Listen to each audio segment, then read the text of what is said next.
Minutos para la exposición. Gracias, doctor Castillo. Agradecer a la comisión organizadora por invitarnos a departir, doble agrado de estar con dignos maestros que en la época de estudiante los observaba disertar, y es un honor estar ante ellos para brindar esta exposición. Bueno, vamos a tratar de contestar esa pregunta, y creo que la evidencia nos está ayudando cada vez un poco más, pero vamos a tratar de hacerlo más académico. ¿Algunos conflictos de interés? Menos mal que no tengo ninguno por ahora con la parte de la epidemia. Para comenzar, esta diapositiva la había presentado en la primera exposición ya sobre lo que es la prevalencia de enfermedad cardiovascular en el mundo, datos para 2018 en relación a la primera causa de muerte a nivel global. Y también sabemos que la hipertensión arterial es el principal factor de riesgo asociado a muerte por enfermedad cardiovascular. Es una causa directa y eso está evidenciado por diferentes estudios. Pero si nosotros revisamos bien esta misma lámina, miren, en el quinto lugar está colesterol alto. O sea, dentro de las 5 primeras causas de muerte a nivel mundial tenemos a la hipertensión y la dislipidemia como parte de ese grupo. Sabemos también que existe un continuo de riesgo cardiovascular en relación a la presión arterial. Ya lo hemos mencionado el día de ayer, se revisaron algunos datos como valor óptimo el 115,75, y conforme va incrementando ese valor de presión, obviamente va aumentando el riesgo cardiovascular. Lo mismo ocurre para el colesterol. La hipercolesterolemia también está asociada a una relación directa a mayor nivel de colesterol, mayor riesgo cardiovascular. Y si nosotros queremos hacer una asociación de estos dos factores de riesgo de manera conjunta, nos remontamos a este estudio del 2002, que nos sirve claramente para evidenciar que la asociación de estos dos factores de riesgo incrementa notablemente el riesgo cardiovascular, ¿no? Si los tenemos por separado. Entonces, es bien sabido desde la época de la declaración del síndrome metabólico por el doctor Reven, que el paciente hipertenso presenta más resistencia a la insulina, más hiperinsulinemia, más microalbuminuria, más prevalencia de obesidad, y también tiene más dislipidemia, comparado con las personas que no son hipertensos. Pero la hipertensión no se presenta sola. Miren, estas revisiones, más del 90% de pacientes hipertensos tienen más de un factor de riesgo cardiovascular, y obviamente a mayor número de factores de riesgo, mayor riesgo cardiovascular global. Y el otro problema que tenemos en el mundo real es el grado del control óptimo, ¿no? Ya lo hemos revisado también en las charlas anteriores, que los controles de presión arterial y de dislipidemia no son los más óptimos a nivel mundial, y existen incluso disparidades a nivel de lo que es países desarrollados versus países en vía de desarrollo, y obviamente nosotros estamos en este último grupo. Por ahí encontré esta diapositiva que nos habla de hace mucho tiempo en relación a este término, que no lo he vuelto a encontrar en revisiones últimas. Si ustedes revisan, existe lo del término de diabesidad, que asocia diabetes con obesidad, pero fue interesante solamente para tenerlo como historia, este término de asociación de hipertensión con dislipidemia, que le denominaron lipotensión, ¿no? Entonces, en los pacientes hipertensos existe alta prevalencia de dislipidemia. Este es un estudio antiguo, pero en lo cual nos hace ver que independientemente de la raza étnica o la diferencia de sexo, tenemos que entre 50 y 80% de presentación de dislipidemia en pacientes hipertensos de diferentes grupos étnicos, y eso es algo que lo vemos en los diferentes estudios. Pero ¿qué involucra la dislipidemia en la presentación de un paciente hipertenso? Esta asociación es muy frecuente, obviamente está asociada con mayor mortalidad cardiovascular.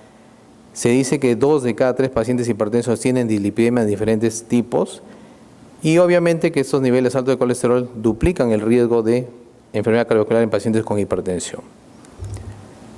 Entonces, es necesario que cuando hablemos de medicación, sobre todo de prevención de enfermedad cardiovascular, tengamos que hacer un enfoque, como se ha mencionado durante todas las conferencias, de disminución de lo que es el riesgo cardiovascular global. El enfoque de tratar factores de riesgo por separado, definitivamente va a haber mucha limitación en relación al objetivo final, que es disminuir muerte por cardiovascular.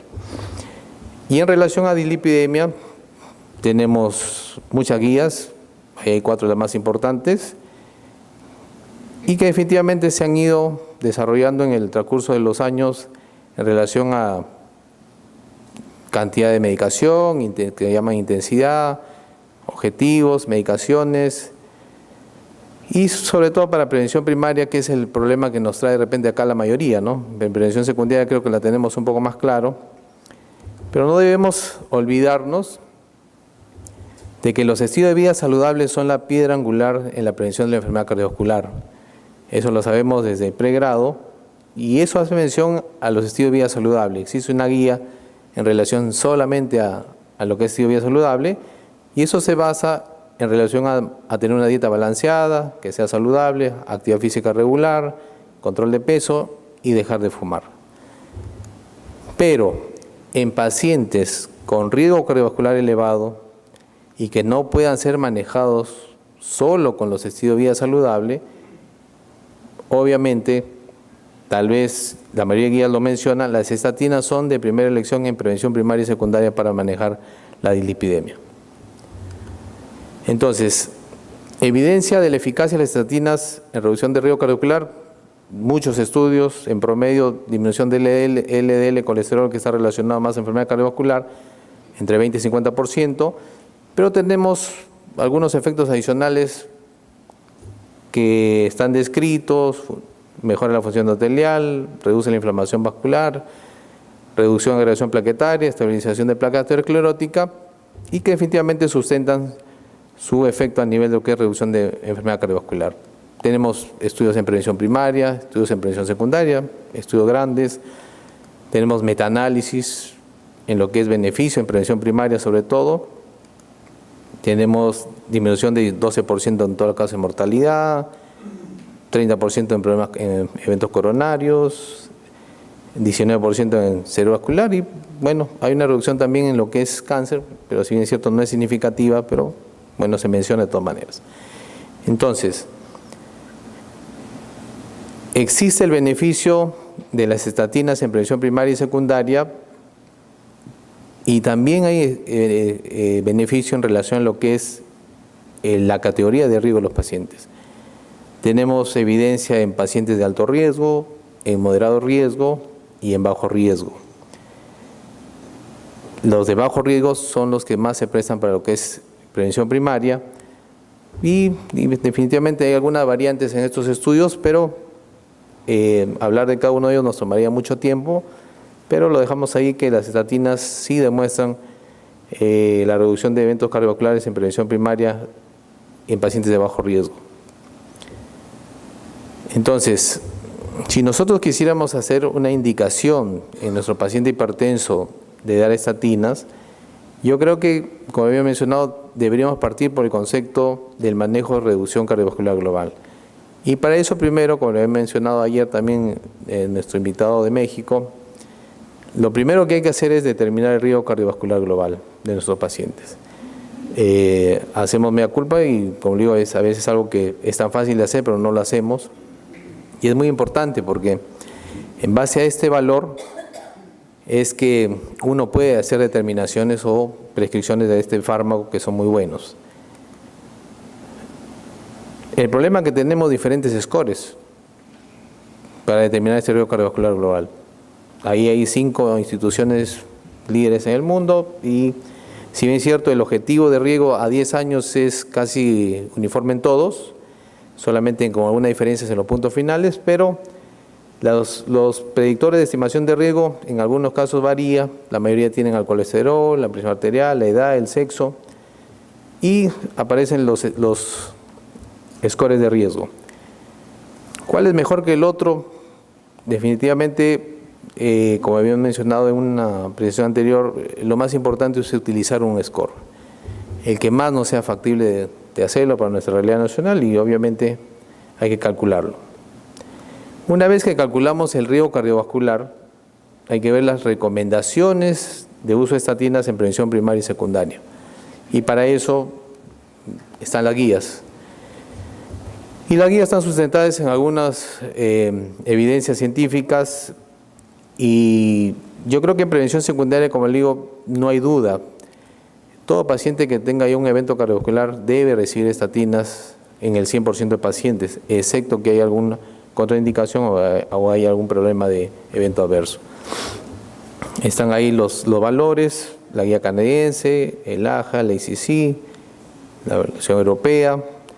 Y lo único que se van a diferenciar estas guías es en relación a lo que llaman la intensidad de las estatinas, o sea, la dosis. Por lo demás, todos los pacientes, todas las guías han recomendado que se debe usar estatinas en prevención secundaria. El problema surge en prevención primaria. Y en prevención primaria tenemos algunas recomendaciones.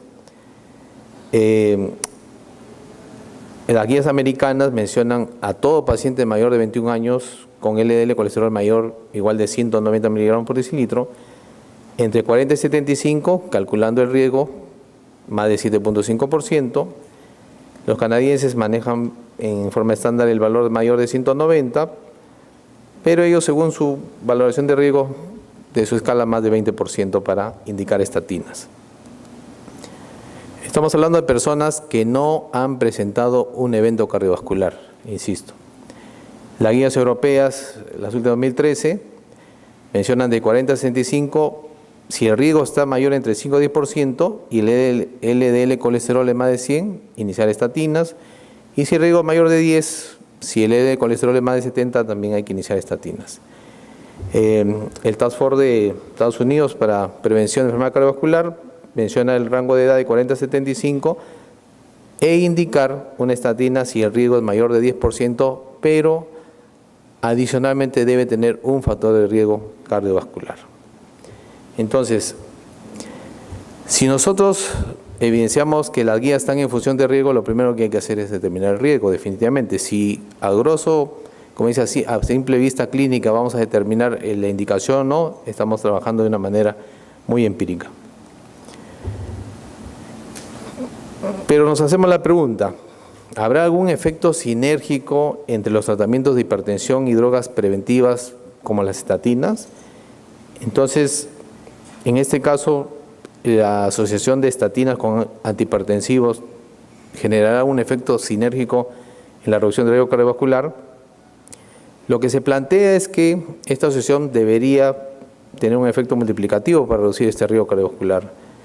Se han realizado varios estudios. Si muchos recuerdan, incluso una droga se comercializó mucho acá en el mercado que tenía una asociación de un calcio antagonista con una estatina, con el concepto que estamos mencionando, ¿no? Dejó, tal vez porque no se le dio la importancia adecuada, no sé, pero se hicieron muchas evaluaciones en el mundo para resaltar esa asociación de un calcio antagonista con una estatina para evidenciar la reducción de la enfermedad cardiovascular. Hay más estudios cortos, hay más estudios que han sido evaluados a corto plazo. Como digo, no se ha hecho seguimiento a largo plazo para demostrar eso, pero de los estudios que tienen mayor impacto en prevención primaria voy a describir el siguiente, que me parece muy importante, que es el estudio HOPE-3. En este estudio, que se hizo con más de 10.000 pacientes sin enfermedad cardiovascular previa, o sea, 0 pacientes con enfermedad cardiovascular previa, de diferente raza, diferente etnia, a diferencia de otros estudios que se manejaban simplemente con mayoría de raza caucásica, tanto hombres como mujeres, y en los cuales se consideró, independientemente de valores de presión arterial y de colesterol LDL, el simplemente hecho de tener un factor de riesgo cardiovascular. Y el índice de cintura-cadera, que se resalta que fue el principal factor de riesgo que contribuyó a la mayor cantidad de estos pacientes, el LDL bajo, el uso de tabaco, diglicemia, historia familiar de enfermedad prematura cardiovascular o disfunción renal leve. Y también se incluyeron mujeres mayores de 60 años, sí tenían 2 factores de riesgo. Resalto esta metodología porque en los estudios anteriores, cuando uno ponía puntos de corte, el porcentaje de elegibilidad llegaba a ser de entre los pacientes screenados 20, 25, 30%. Con estos criterios, en este estudio se logró casi el 85% de elegibilidad en los pacientes que fueron reclutados para el estudio. ¿Y qué nos evaluó este estudio? En ese estudio hubieron dos brazos en relación a lo que es el uso de medicación antihipertensiva para lo que es reducción de eventos cardiovasculares, pero a pesar que hubo una reducción del 6%, de 6 milímetros de mercurio de la sistólica y 3 de la diastólica, no se demostró que hubo una reducción en los eventos cardiovasculares en relación a la comparación de dos grupos de farmacológicos, que fue un calcio antagonista, un ARA2 más un diurético tiazídico en comparación con el placebo. Pero cuando se evaluó lo que es la indicación de terapia hipolipemiante, se encontró en global un 26% de reducción de eventos cardiovasculares del tratamiento en comparación al placebo al usar una estatina, que en este caso fue rosuvastatina. Y la sorpresa que nos dio este estudio fue cuando se evaluaron los dos medicamentos asociados en comparación con los dos placebos. En global, 29% de reducción de eventos cardiovasculares asociando los antihipertensivos con la estatina en comparación del placebo. Y eso fue decididamente una reducción marcada en lo que son los puntos primarios de evaluación, como fueron muerte cardiovascular, infarto no fatal y stroke no fatal. También hubieron el mismo resultado, con 28% menos en relación a lo que es falla cardíaca, revascularización, arresto cardíaco resucitado. Y definitivamente la terapia combinada, la terapia asociada, fue mucho mejor que la terapia cada uno por separado. Pero lo que sí se resaltó era que el factor principal que redujo la enfermedad cardiovascular en este estudio fue la agregación de la estatina en comparación del tratamiento antihipertensivo. Y hay mucha bibliografía en relación a esto, en lo cual se ve que la reducción con estatinas obviamente logra disminuir más el riesgo cardiovascular en comparación al resto de factores de riesgo que tenemos actualmente. En relación a seguridad, definitivamente hubo mayor presentación de mialgias y fue motivo de descontinuación. Por ahí un hallazgo de mayor cirugía de cataratas, no hubo significancia para el nuevo inicio de diabetes y la discontinuación por la droga fue debido básicamente a mialgias. Este año sale este metaanálisis en relación a lo que es la evaluación del efecto sinergista de drogas antihipertensivas con estatinas, una revisión sistemática, en la cual si ustedes revisan, el cambio de presión arterial no fue significativo para decir que fue producto del manejo antihipertensivo de los pacientes. A diferencia en el ASCO, que es donde sí fueron pacientes con enfermedad cardiovascular, pero donde sí la intervención con antihipertensivo fue más notorio porque eran pacientes hipertensos de base.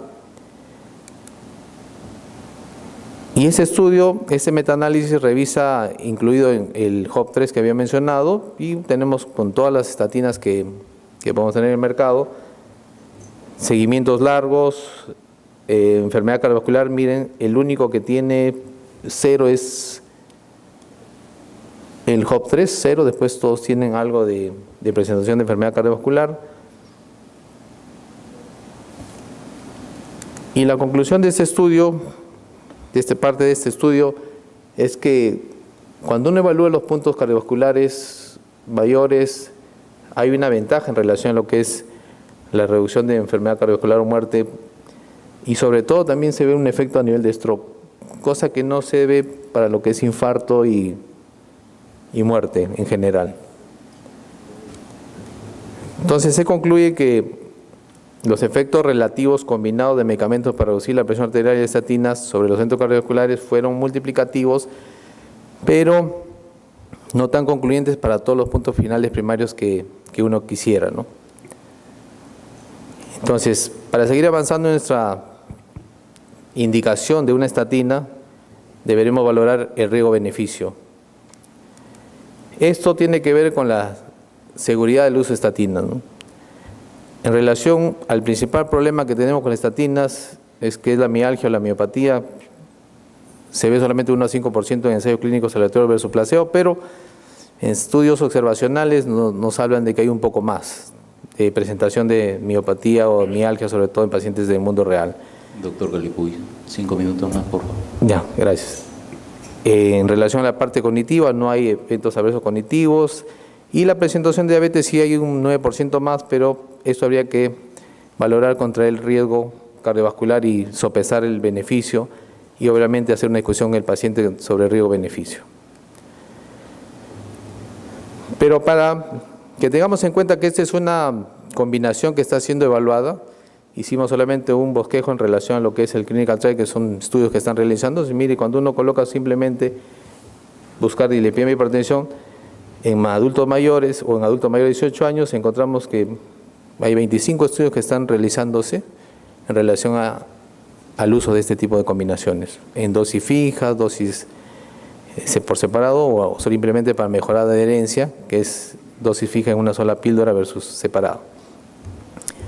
Entonces, si quisiéramos responder esta pregunta de que deberíamos dar estatinas a todo paciente hipertenso, definitivamente la evidencia demuestra que cada vez más pacientes hipertensos requerirán una estatina dentro de su medicación, pero no se puede generalizar su indicación. ¿Por qué? Porque lo más importante es individualizar la prescripción de los pacientes, no solamente para las estatinas. Y el conflicto que podemos tener es cómo disminuir el riesgo cardiovascular individual de nuestros pacientes en función de la evidencia de la reducción cardiovascular poblacional, porque una cosa es la parte poblacional y una cosa es la parte de evaluación individual de nuestros pacientes. Pero lo que sí deberíamos no olvidar es promover intervenciones de bajo costo, pero con gran impacto en la salud de las personas, como son los estilos de vida saludable. Y justo por eso habíamos invitado al doctor Manrique, que está presente con nosotros, porque es un experto en la parte de lo que es la parte de promoción de estilo de vida saludable, y nos va a hablar mucho de ello, pero simplemente como mensaje que el manejo de riesgo cardiovascular se habla de encontrar una diapositiva de la sombrilla de la buena salud, ¿no? Y la buena salud tiene que ver, como se mencionaba antes, cuando tengamos un LDL menos de 100, una glucosa menos de 100 o tal vez menos de 90, o una sistólica menos de 120, dejar de fumar, comer mucha fruta y hacer ejercicio. Definitivamente esto va a tener mucho impacto en la salud de nuestros pacientes. Gracias por su atención.